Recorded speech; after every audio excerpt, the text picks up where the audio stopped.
Welcome, guys. Welcome to the Indian Small Press panel, Mid-OhioCon 2009, as we are closing out the show. I thank you for kind of taking a little time to visit with us today because we have an incredible group of Indian small press creators hand-picked to be on this panel.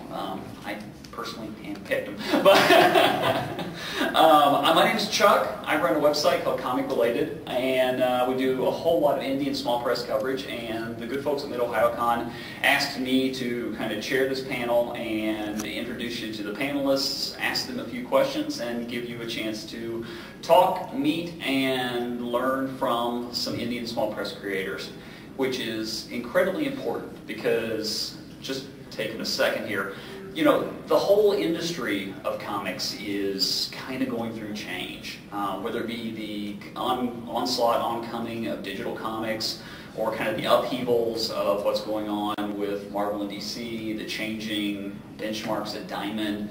There are so many things that are going on right now that are beginning to kind of redefine the overall dynamic of comics. And it's much like what's happened in the music industry. We're seeing everything begin to open up more and more.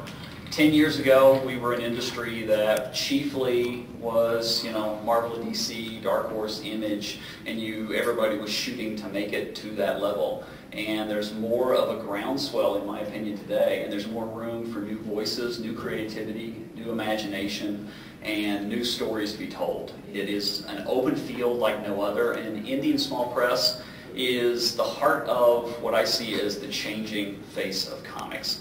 So what used to be the proving grounds is now producing the superstars, like Terry Moore, Jeff Smith is just a few examples. And people who are on this panel are regional creators that are incredible, in my opinion. And I salute each of them and appreciate each of them for taking part in the panel. I'm not going to go through and explain who everybody is. I'm going to ask each one, starting with Eric right here, to kind of first of all just tell everyone who you are, what books you've kind of done up to this point, and then we'll come back with another round. All right. I'm Eric Adams. I do a comic series called Lackluster World. Do a number of other small press or short stories, small press wise. I do a number of things in the comics industry. I do some help with comicrelated.com. And in a nutshell, that's me. Well, that was short. I thought I had longer. All right, my name is Brant Fowler, and I write and letter a series called Wannabes. It's just to give you a brief description, it's about a bunch of people who think they're think they're superheroes with superpowers, but they're really not.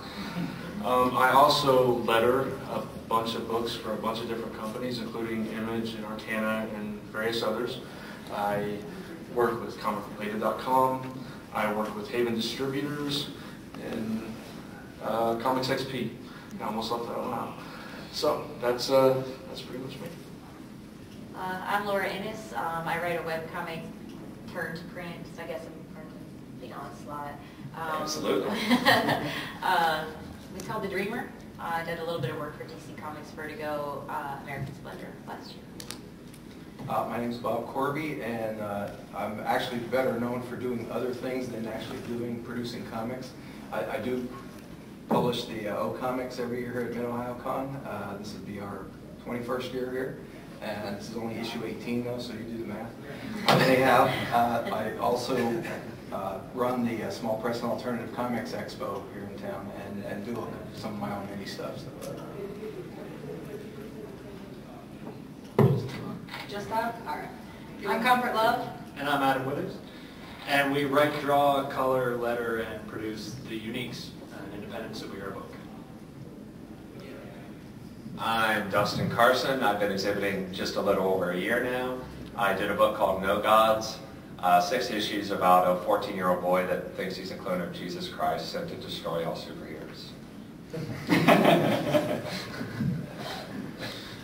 So, each of you kind of came into the industry and you are a part of it. And I know, just kind of running down the line a little bit, Dustin is kind of a new voice within comics. Adam and Comfort produced this incredibly well-produced series that is just knocks it out of the ballpark. I describe it as Teen Titans if it were done for HBO. It's Teen Titans the way Teen Titans should be, but it's the Uniques and it's awesome. But they are, they're people who are doing this full time as part of the comic industry. Bob is just an incredible part of the tradition and history of independent small press here in the Columbus area, and S.P.A.C.E. is an incredible, incredible show, and it's such a forum. I'm the small and small press. Yeah, well, Lora wouldn't toot her own horn, but that series did run through IDW Publishing, so she's making quite a name, certainly. And Brant's image lettering and doing everything in his brother 24/7, and Eric is just plain professional. So anyway, so how did each of you get into independent small comics? What drove you to create your first book? What drew you into comics and what drew you into creating? And we'll start with Dustin, since we started this in last time.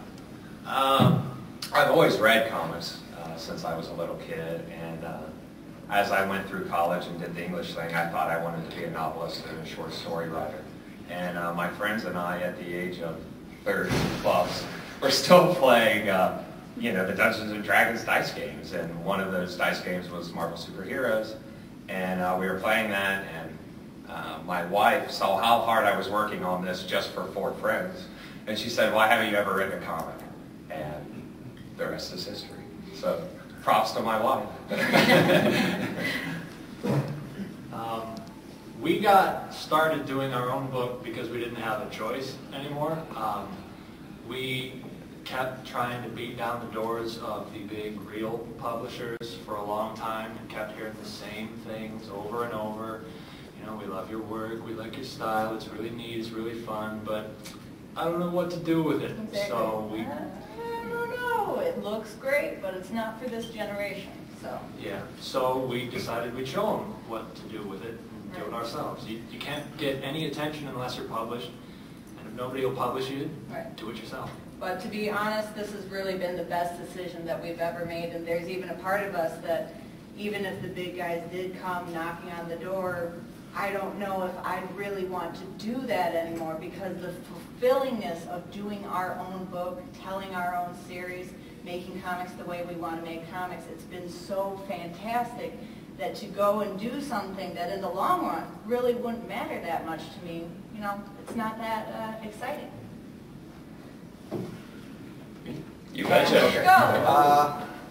I started actually getting published in a small comic called Just Imagine Comics and Stories, out of the Chicago area.